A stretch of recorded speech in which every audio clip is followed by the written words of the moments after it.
L-Ene Malta se tibda tirċievi l-elettriku mill-gas minn Ġunju 2016. Dan sostnieh il-Ministru Konrad Mizzi meta fil-Parlament tal-aħħar dettalji dwar il-pjan tal-Gvern fil-qasam tal-enerġija.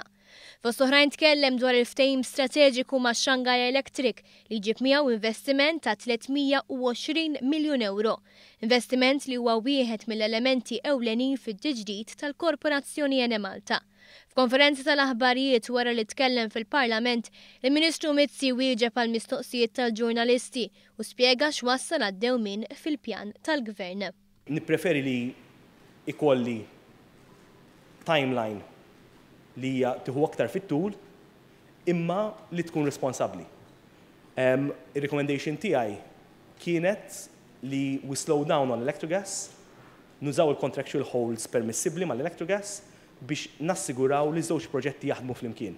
Biex ikonna żewġ proġetti li flimkien mal-Ene Malta u mal-Interconnector jistgħu jagħtu is-security of supply għal pajjiżna. Mizzi ħabbar li l-ftehim ma' Shanghai Electric se jkun iffinalizzat mod formali fil-ġimgħat li ġejjin. Dan se jinkludi wkoll il-qalba għall-gass tal-Power Station tal-BWSC. Din il-qalba mhix se jkollha impatt fuq il-finanzi tal-Gvern għaliex l-investiment ta' Shanghai Electric Power se jiffinanzja din il-qalba mill-heavy fuel oil għall-gass.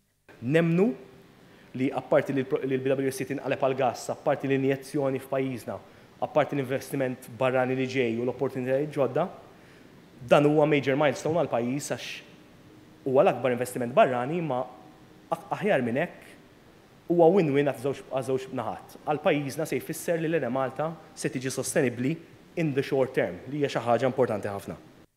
Il-Ministru tkellem ukoll kif ix-xogħol fuq l-impjant il-ġdid diġà beda u li l-magni bdew jinħadmu fl-Iżvezja mill-kumpanija Siemens.